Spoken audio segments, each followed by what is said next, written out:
हम बड़े मज़ेदार तेल वाले नान बना रहे हैं। पर मैं आपको बता देती हूँ, इसमें है फाइन आटा है, खुश्क दूध है, इसके साथ इसमें चीनी है, साथ में ख़मीर है, इसके साथ नमक है और इसको सब चीज़ों को डाल के आपने गूंद लेना है। ठीक है, गूंद के रखिएगा। ये देखें, अगर एक बड़ा वाला नान बनाना चाह रहे हैं तवे पे, वो भी मैं आपको बताती हूँ। जैसे इस तरह से एक बड़ा नान देखें, वो जो होता है ना पिशावरी नान जो होता है, सही वाला बड़ा कंदारी नान भी कहते हैं, अगर आप वो बनाना चाहते हैं तो आप वो भी बना सकते हैं। यहाँ पे लेते हैं बेलन। ठीक है,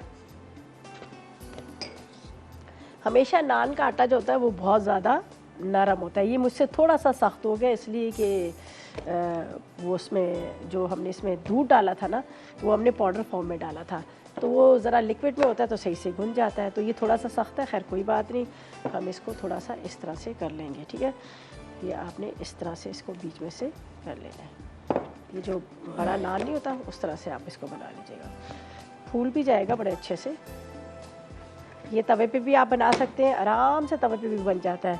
आपको याद होगा फ्राइडे वाले दिन मैंने आपको तवे पे नान भी बताए थे ना, किस तरह से आप तवे बना सकते हैं। तो ये भी बड़ा अच्छा सा आटा गूंदा हुआ है, बड़े मज़ेदार सा मिल्की मिल्की इसका फ्लेवर आएगा, इसलिए कि इसको ड्राई वाला दूध डाल के इसको गूंदा हुआ है। ये देखिए, इसको थोड़ा सा मैं और पतला कर लेती हूँ। अब आपने इसको देना है झटका पटका। ये देखिए, चलिए जी, अब एक तवा ले लेती हूँ जिसके ऊपर हम इसको रखेंगे। थोड़ा सा तवा या फिर आप कौन है? अफरोज़ है कराची से। अस्सलाम वालेकुम। अस्सलाम वालेकुम। वालेकुम अस्सलाम। कैसी हैं बेटा रिदा? अल्लाह का शुक्र, आप बताएं आप कैसी हैं? अल्लाह का एहसान है। ये सेकंड टाइम आपसे मैं बात कर रही हूँ। अच्छा। मैंने अगस्त में भी बात की थी, मेरा वो भी निकला था, आयरन भी निकली थी, मगर ना वो मुझे मिली ना मैं लेने आई कभी भी। तो आपको कॉल तो आई होगी ना? नहीं आई थी। अच्छा, कभी नहीं आई। खैर चले, आई डोंट वांट, ऐसी कोई बात नहीं है। तो वो बस आप लोगों से बात करने के लिए मैं करती हूँ। चले, बहुत शुक्रिया। और मुझे बताएं कि क्या फरमाइश करेंगी, क्या कहेंगी? मैं फरमाइश क्या आपकी तारीफ करूंगी। ये रोस्ट जो है ना वो मेरा बड़ा फेवरेट है। अच्छा, आपको पसंद है?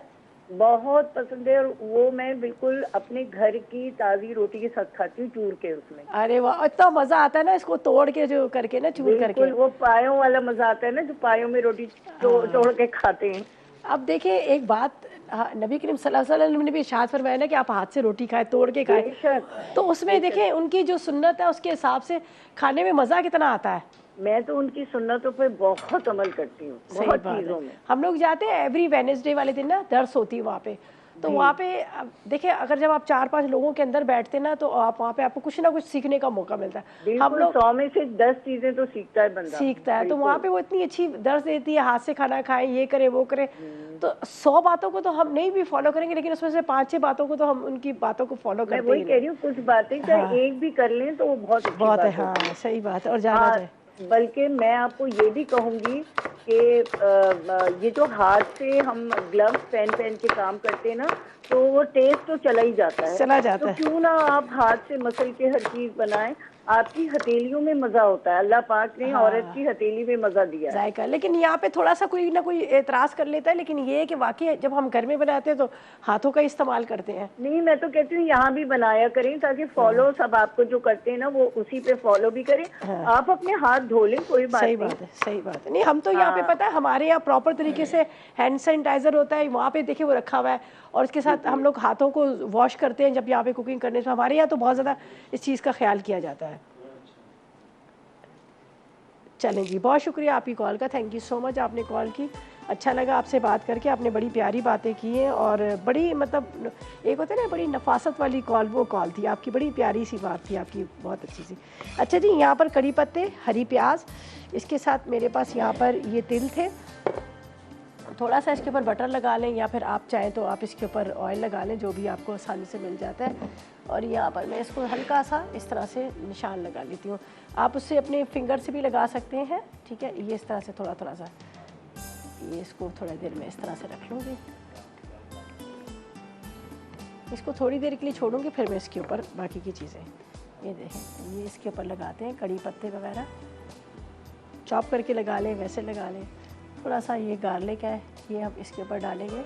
ठीक है, इसका बड़ा अच्छा फ्लेवर आता है लहसुन का। मुझे इतना पसंद है लहसुन, मेरा बस नहीं चलता कि मैं खाली इसको वैसे ही खाऊं, तो मुझे बहुत अच्छा लगता है। और अच्छा ये वैसे भी फ़ायदेमंद भी है। चलें जी, ये हमने इसके ऊपर ये स्प्रिंकल कर दिया, थोड़ा सा इसके ऊपर कड़ी पत्ते भरे हैं, कोई बात नहीं, अभी हम नहीं बनाएंगे, इसको बाद में बनाएंगे। तो वहाँ पर ओवन में तो हमने रखा हुआ है, तो ये तिल को या थोड़ी देर के लिए छोड़ते हैं, ठीक।